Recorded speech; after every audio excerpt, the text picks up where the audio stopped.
Hey everyone, ready to unlock some serious potential. We're diving into Think and Grow Rich today. And, let's be real, who wouldn't want to crack the code to, thinking and growing rich? It's a classic for a reason, though I think some folks might be surprised to find out Napoleon Hill, well, he wasn't just some self-help guru. Oh, really? Yeah, Andrew Carnegie, this steel magnate, he actually commissioned Hill to decode that success formula, figure it all out. No way, Carnegie was directly involved. That's a heck of an endorsement right off the bat. And it gets even better. Carnegie, he was so gung-ho about Hill's work, he actually wanted these principles, these secrets, taught in every single school. Wow. Yeah, he thought it could totally revolutionize education, maybe even cut the time we spend in classrooms in half. Okay, now that's a bold statement. I can see why you picked that one out, though. Gotta admit, that whole magic formula for riches thing, it always makes me a little, I don't know. Skeptical? Yeah, a little bit. Understandable. But hey, that's what we're here for, right? Sift through the hype and see what's actually valuable. Exactly. So where do we even begin with a book that's packed with stories and advice? Well, one story that always stands out to me is about Charles M. Schwab. Now, he was already a big deal in the steel industry, trusted by Carnegie himself. And he used these principles, the Think and Grow Rich principles, to help build, U.S. Steel, right? That's a deal worth, what, hundreds of millions, even back then? Exactly. Yeah. And it wasn't just dumb luck. Schwab, he later sat down with J.P. Morgan himself, and just through sheer force of personality, his vision convinced him to buy Carnegie Steel. Wow. It really gets to the core of what Hill's saying, It's not enough to just want wealth. You need that burning desire, a crystal clear vision, unshakable belief. Makes you think of that story, the little girl who stares down her uncle, the intimidating one, to get 50 cents for her mom. That's the one. Hill uses that to show the power of desire. This little girl, despite her age, her lack of, everything, she had something her powerful uncle didn't, pure, unadulterated desire.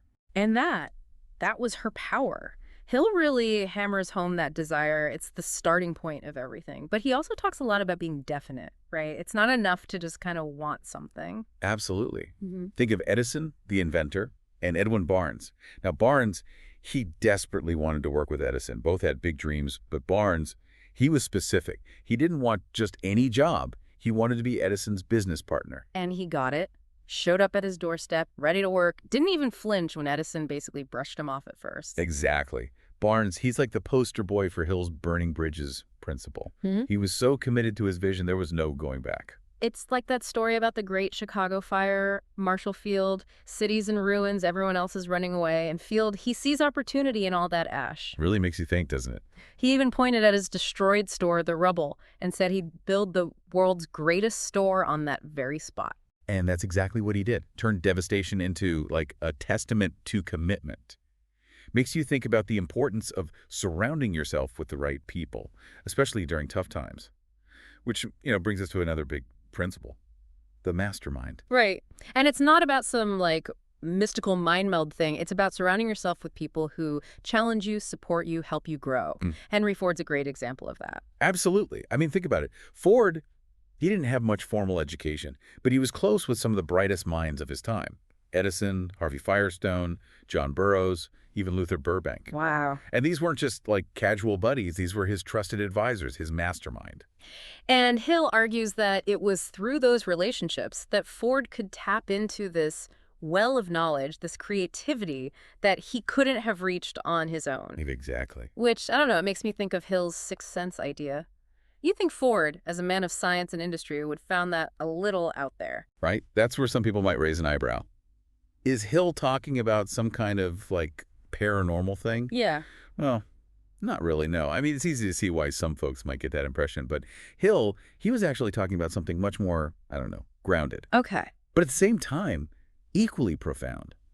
He thought we all have access to this deeper kind of intelligence, like an intuitive knowing. He called it the sixth sense. Okay, so less about, spooky stuff and more about tapping into a different kind of wisdom. I remember he uses the example, that financier who made decisions with his eyes closed. That's the one. To illustrate this whole thing. Yeah, when they asked him about it, this financier, he said closing his eyes helped him tap into what he called a source of superior intelligence, which Hill took to mean activating the sixth sense. That's wild. And Hill really believed this sixth sense. It's the source of All like true inspiration, genius, all the great inventors, leaders, artists, they've tapped into this power somehow. Exactly. He even said it's through the sixth sense that we connect with what he called infinite intelligence, this like universal source of knowledge, creativity, all that. Wow. And, for as much as Think and Grow Rich is about achieving success, Hill also talks about the things that hold us back, right? Fear, especially. You actually pointed out a whole section dedicated to, what was it, the six ghosts of fear. Right. And these aren't your typical Halloween ghosts, you know. Yeah. These are the fears that kind of stay in your head, keep you from your full potential. And while all six are relatable, there's one in particular I thought you'd connect with: fear of criticism. Oh, for sure. We've all felt that, right?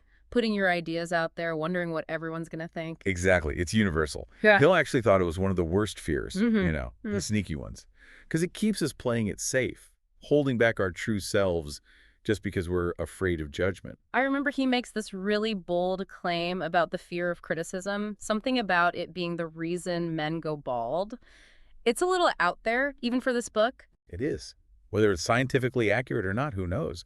But I think Hill is trying to get across just how deep this fear runs in us and how it affects us in ways we don't even realize. Because we're so worried about like fitting in, not making waves, that we lose sight of, well, ourselves. Exactly. Hill thought the fear of criticism, it leads to this herd mentality. We suppress our desires, our talents, all because we're afraid to stand out. So how do we break free from that? Does Hill have any solutions? He does. And it goes back to one of his core principles: definiteness of purpose. When you've got that clear vision, that burning desire for something that truly matters to you, the fear of criticism, it loses its grip. Because you're so focused on your goal, you don't even have time to worry what others think. Exactly. Hill goes even further, though. He says that when you go after your goals with passion and conviction, you naturally attract people who get it, who support you, and you repel the ones who don't. So in a way, by beating that fear of criticism, we're actually attracting the right people into our lives, the ones who share our goals, our values. Precisely. And this ties right back into the mastermind. Remember, Hill believed that surrounding yourself with people who get you, who encourage you to be your best, that's crucial for overcoming fear, achieving your goals, all of it. It's like having a built-in support system, right? To Yeah. keep you motivated, keep you going. Now, it's important to remember the context here. Think and Grow Rich. It was written during the Great Depression, a time of, well, immense hardship. Yeah, and even then, Hill, he saw that crisis as an opportunity for growth. He thought the people who could stay positive during the Depression, those were the ones who came out stronger, more successful. Which is really the core message of Think and Grow Rich.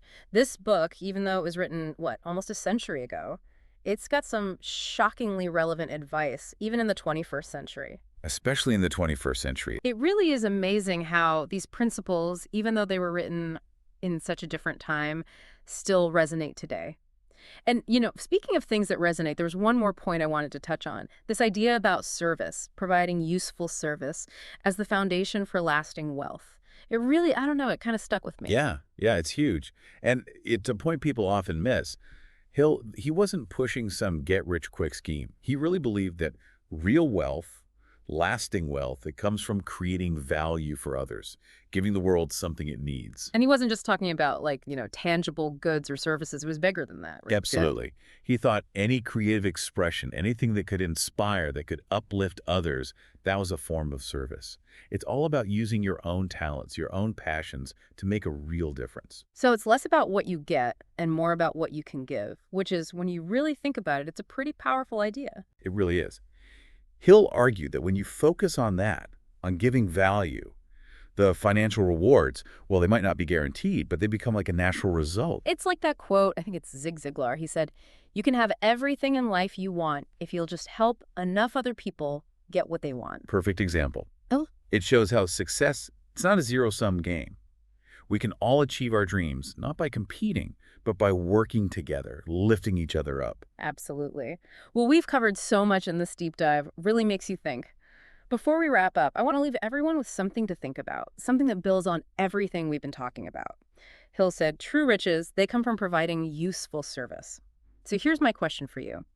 What service can you offer? What talents, skills, passions, what do you have that can bring value to the world? Let that question sit with you. And then here's the most important part. Take action. The world is waiting to see what you've got. I love that. Thanks for joining us for this deep dive into Think and Grow Rich. Remember, the power to create the life you want, it's all within you.